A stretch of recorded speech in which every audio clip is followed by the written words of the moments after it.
Variety for doing this will attract more people to your organization because you are doing something good. That's one of the programs we have going in Fort Worth. Another one is we have the Automotive Training Center, where we have a shop that we get these beat up cars donated to us. We pull them in the shop, they pull the motor out. Those guys are being trained on how to rebuild motors. That's all they do, is rebuild motors. The car is then taken over to the body shop, where guys are learning how to paint and do body work. Okay.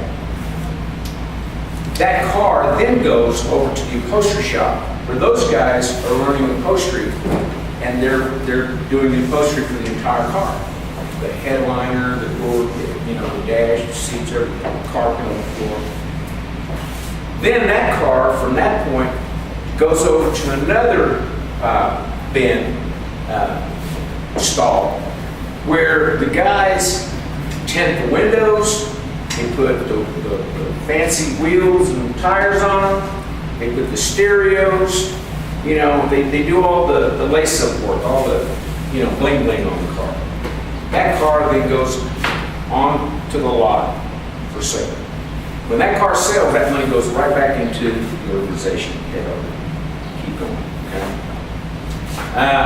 But my most exciting program that I'm working on right now is the National Ex-Offenders Baseball League. I want to have my own ex-offenders baseball league. And I can do this because I have prisoners coast to coast.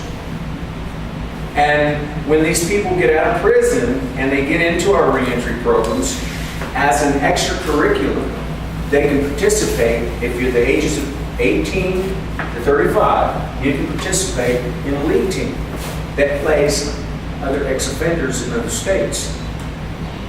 We will begin this way, but I have a meeting with a semi-pro team in Fort Worth next week about their idea was to help me create the league, but now they're interested in maybe playing against us. So it's a novelty. I think that if we make it affordable to the public, where they don't have to pay for $30 a ticket, it's a kind of donation kind of thing, we can play ball for charity. Our teams will be known for raising money for nonprofit organizations. And I think it's a good idea because it gives incentive, it gives motivation, it gives the focus of their whatever ideas they have, about doing stuff that they were doing before. Now it's being channeled into something positive, something that gives them hope. Because if they're a good enough ball player, who knows? Some ball player scout from a pro team might come down and say, hey, I'd like to, sign that guy up. So there's a lot of possibilities. But you have to be creative, and you have to sit down among you and think of programs that you could initiate that are not going to cost money, that you're not going to need a whole lot of funding or a whole lot of red tape to get it initiated and going. Okay? You just have to want to do this. Okay? There's so many people that have loved ones in prison that don't understand what the consequences are when they get out. I read Facebook all the time, where the wives and the mothers are so excited about their husbands and their sons coming home, and then when they come home, it's a nightmare. They have no control over them. They don't know what to do. They're going out of their mind because they don't listen. They run around. They're doing drugs. They're doing this, and they lose hope.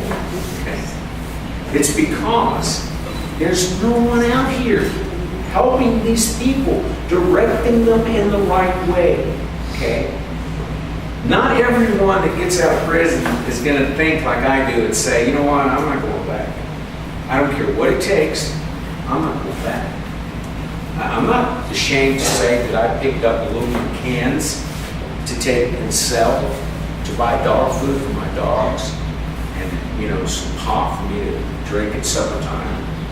I'm not ashamed to say that. I'm not ashamed to say that I've done ditches for a living.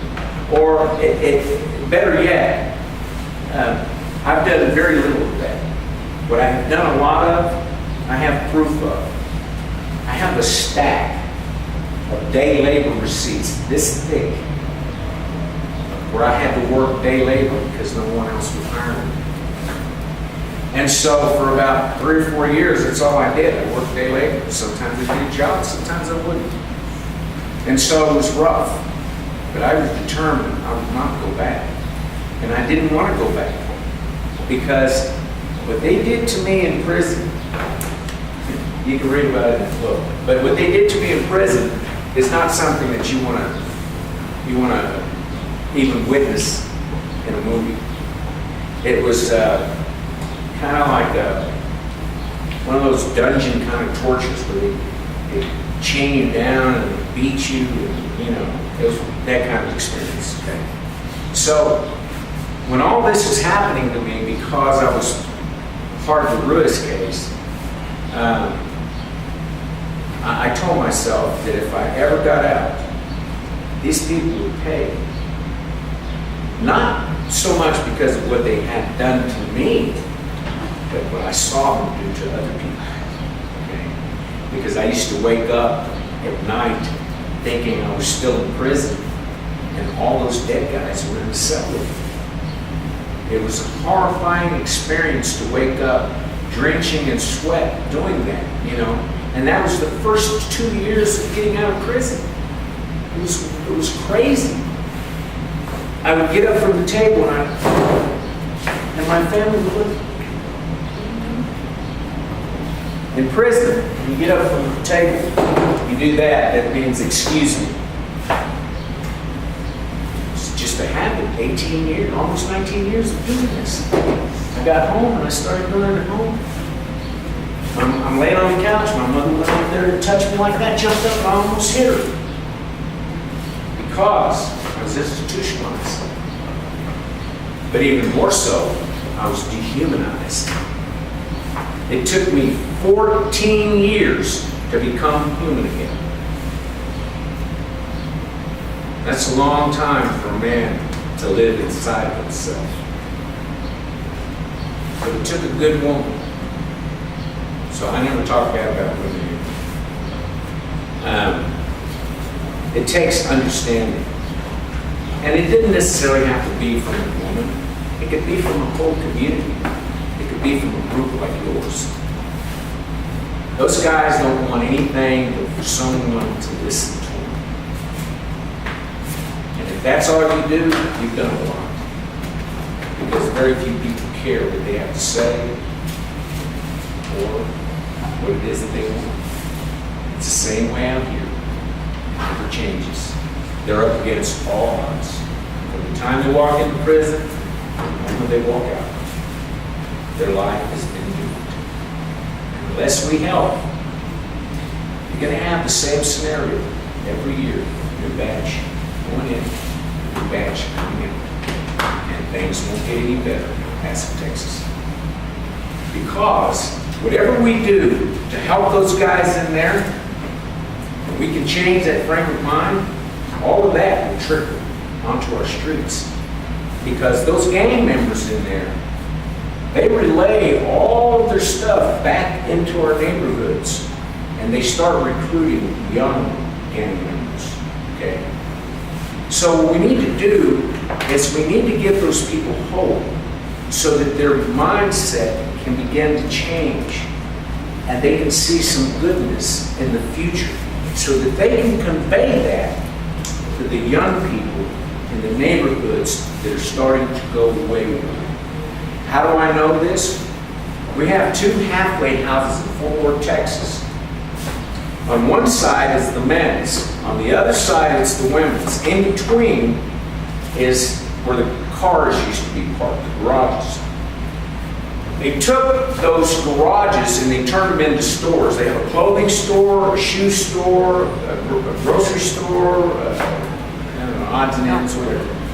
Oh, yeah. And they have their own dental clinic. They have their own medical clinic. They have volunteer doctors and nurses come in twice a week. They have dentists and assistants come in twice a week.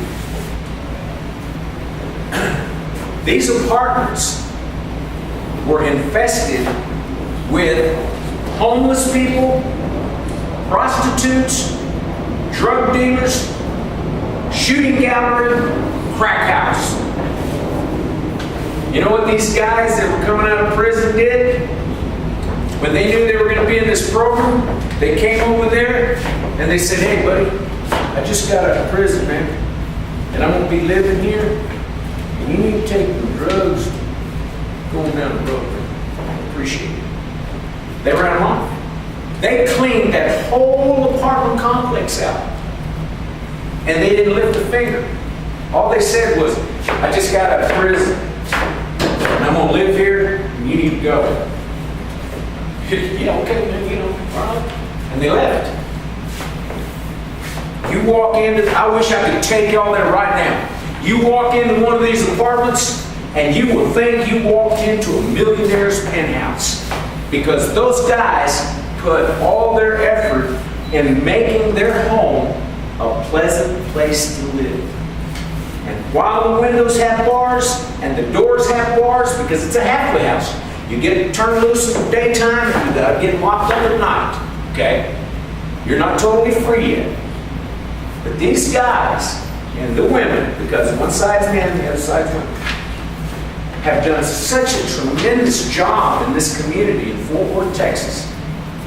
It's appalling that no one else is doing it. Because it is a very, very good and positive program. So far, they have a 98 return ratio. That means that 2 out of every 100 guys that come in there go back. 98 of them stay out. So those programs are working. So I have left you with some information about our organization and what we do. We do 2 things. One, we advocate for prison reform and prison change. 2, we have a law firm, and we help people get out of prison. We also help them by sending these books out. I got an email the other day from a lady who ordered this book for her son. He's doing a life sentence. He didn't ask for our help. His mother sent him the book. He's been trying to get his case back into court for the last 11 years.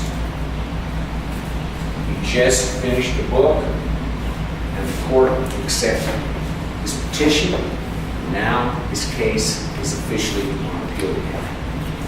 And she said, even though this book may be a little expensive, it has already helped my son reopen his life sentence case. So I know that my books help people. But even so, I tell them in the book, it doesn't matter if you ever get out of here. I want you to keep this in mind. Education is the most important thing that you could possess in prison or out of prison. Because if you're in prison and you're educated, it doesn't matter for how long you're locked up. You will learn not to let them imprison your mind. And you will be able to go places that no other man has ever gone. Because you're educated, you read, you can learn. You can learn about places you've never been to, things you've never done. That's what education does for you. That's what reading does for you. Okay? It gives you knowledge. Knowledge ensues wisdom. Wisdom ensues intellect. How do I know this? Because you're talking to an intellectual convict. I wasn't always like this. I didn't talk like this. I didn't act like this. I got educated. I got knowledge. That knowledge gave me wisdom. And wisdom gave me intellect. So now when people deal with me, they're not dealing with an ex-convict. Okay? They're dealing with a very intelligent person who knows what he's talking about. So I get things done because I know things. You know, I won a case one time because the prosecutor didn't know the cases. He didn't know the cases because they